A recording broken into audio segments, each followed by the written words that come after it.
Welcome back to Northeast Ohio Veggie Gardens. Today we noticed that some of our onions are starting to flop over, which means it's time to harvest. When the green growth on an onion flops over, no more energy is going to go from the leaves to the bulb, so you're safe to harvest. It's very easy to harvest onions if your ground is loose and dry. Just grab at the base of the onion right above the bulb and pull out gently.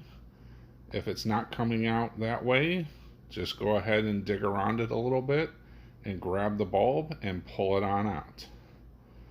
These are our first year onions. Last year we did not have any success.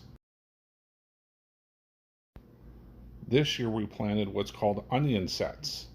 They are onions grown last year to a small size and harvested, packaged up, and sold in big box retail stores or through seed catalogs.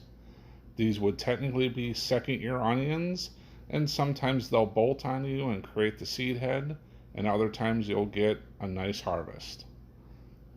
This is what we're getting so far. They're not super big, but for our family, that will do plenty, as we are not real big onion eaters, but I'm going to find some good recipes to use these for this year. Thank you, and please like and subscribe if you enjoy our content.